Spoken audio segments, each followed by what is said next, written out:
Hello guys, तो आज हम सुनेंगे जादुई बैगन की कहानी। सुबह सुबह उठकर सौम्या देखती है कि जहाँ पिछली रात को एक छोटा सा पौधा था, वो अगले दिन एक बड़ा 6 फुट वाला पेड़ बन चुका था। और इतना ही नहीं, पेड़ पे बैंगन भी इतने बड़े बड़े और 4 गुना बड़े उग गए थे। ये देख सौम्या अपनी आँखों पर यकीन नहीं कर पा रही थी। पेड़ के पास आकर उसे जांचने लगती है, ये कैसे हुआ, ये मुमकिन कैसे है। कल ये पौधा था, आज पेड़ कैसे बन गया। वो ऐसे सोच में पड़ गई थी कि उतने में ही उसकी बेटी लावण्या वहाँ आकर उस पेड़ को देख ऐसे ही चौंक जाती है। कुछ देर बाद वो हार मानकर कुछ बैंगन को लेकर उनका भरता बनाते हैं। बस वो भरता स्वादिष्ट था, उसके स्वाद पे फिदा होकर माँ बेटी दोनों बचे हुए बैंगन को उनके आजू बाजू पड़ोस में बांट देते हैं। अगले दिन उस बैंगन के स्वाद पे फिदा होकर बार बार सौम्या के घर आकर उनसे बैंगन पूछते हैं। और इतना ही नहीं, जितना बैंगन वो पेड़ से तोड़े थे, इतने ही बैंगन अगले दिन वापस उग जाते थे। ये देख माँ बेटी दोनों आश्चर्यचकित हो जाते हैं। तब दोनों फैसला करते हैं कि इन बैंगनों को मुफ्त में नहीं देना है। ये कहकर बेचते हैं कि ये जादुई पेड़ है और इसके बैंगन बहुत स्वादिष्ट हैं। ऐसे वो बैंगन दुगने दाम पर बिक जाते हैं। कुछ ही दिनों में इन स्वादिष्ट बैंगनों के बारे में, वो बड़ा सा बैंगन के पेड़ के बारे में इधर उधर बात फैल आजू बाजू पड़ोस शहर तक पहुंच जाता है। इसलिए हर रोज़ सुबह शुरू होते ही पेड़ में भर कर बैंगन उगते थे और उनके लिए लोगों की लाइन लग जाती थी सुबह सुबह, और वो भी सौम्या के घर के बाहर। सौम्या पैसों का डिब्बा हर रोज़ पैसों से भर जाता था और ये बहुत साधारण सी चीज़ होती थी। कुछ ही दिनों में सौम्या का नाम बैंगन से जुड़ गया और सब उसे बैंगन बेचने वाली सौम्या करके बुलाने लगे। और इतना ही नहीं, वो बहुत कम समय में उस सारे गांव में सबसे अमीर बन जाती है। बड़ी सी बंगलो बनवाती है, उस बैंगन के पेड़ के पास चारों ओर गार्ड लगवा देती है ताकि वो गार्ड पेड़ की पहरेदारी करे। एक दिन लावण्या सौम्या से कहती है,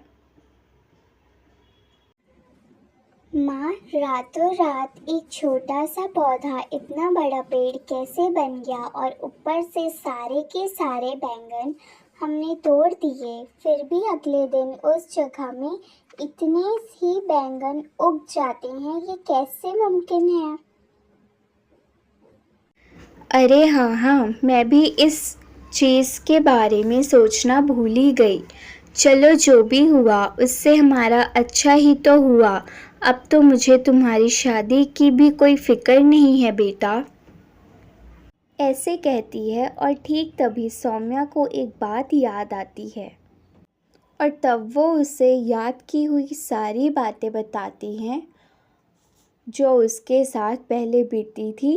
और सौम्या को अभी वो बात याद आ रही थी, तो उस चीज़ के बारे में अब वो अपनी बेटी को बताना चाहती है कि उस समय में जब भी लावण्या के लिए रिश्ते आते थे, कुछ भी सेट नहीं होता था।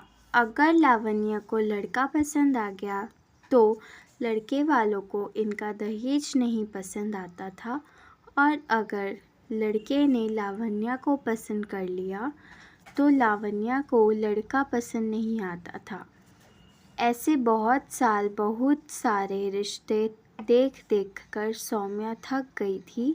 ये सोचने लगती थी कि शायद उसकी बेटी के कुंडली में कोई दोष है, तो इसके लिए मुझे अब कुछ तो करना पड़ेगा।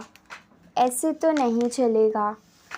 तो सौम्या सोचती है कि मैं पूजा पाठ करवाती हूँ ताकि उसकी ये चीज़ें हट जाए। ऐसे ही एक दिन वो मंदिर में पूजा करवा के घर लौटती रहती है, तब रास्ते में उसे एक बैंगन का टुकड़ा नज़र आता है। उसे लेकर अपने घर के सामने रख देती है और कुछ दिन बाद उस जगह में एक छोटा सा पौधा उग गया। मंदिर जाने से पहले उन बैंगनों को देख सौम्या सोचती है कि घर आने के बाद ना इन बैंगनों का बहुत अच्छा भरता बनाना है मुझे। तभी वो सोचती है मैं मंदिर से जल्दी जल्दी आकर ये भरता बना लूँगी। तभी उन्हें एक साधु दिखते हैं। उनके पास जाकर वो ऐसे पूछती है, स्वामी, मैं अपना मन्नत पूरा करवाने के लिए बहुत कोशिश कर रही हूँ, लेकिन वो पूरा नहीं हो रहा है। कृपा करके इसका कोई हल निकाल दीजिए। ठीक है, उस जगह पे बैठ के प्रार्थना करो। ऐसे कहते हैं साधु। तब सौम्या साधु के सामने बैठकर इसी डर में पड़ी रहती है कि कहीं उस बैंगन को कोई चुरा न ले। हे भगवान, मेरे बैंगनों की रक्षा करना। इसका प्रार्थना करके साधु जी के पास जाके वो आशीर्वाद लेती है। जो प्रार्थना तुमने मन से की है वो तुम्हें जरूर हासिल होगा, वो भी दुगने दाम पर। तब सारी चीज़ें पता चलती हैं। तो तुमने मेरी शादी के बारे में नहीं, बैंगन के बारे में प्रार्थना किया था माँ। तुम भी ना। ऐसा कहकर हंस लेती है। चलो, जो भी हुआ हमारा तो भला ही हुआ ना बेटी। इस बैंगन के पेड़ के वजह से हम अमीर बन गए हैं और कल ही तुम्हारा स्वयंवर है। ये कहकर आजू बाजू पड़ोस सारे गांव में ढिंढोरा पिटवाती है कि उनसे भी अमीर लोग उसकी बेटी से शादी करने के लिए स्वयंवर आ जाए। लावण्या के लिए अमीर घर से बहुत से लड़के लाइन में लग जाते हैं और उनमें से अमीर और सुंदर लड़के से उसकी शादी कर देते हैं। शादी हो जाने के बाद अगले दिन जब सौम्या की जिम्मेदारियां ख़त्म हो गई थी,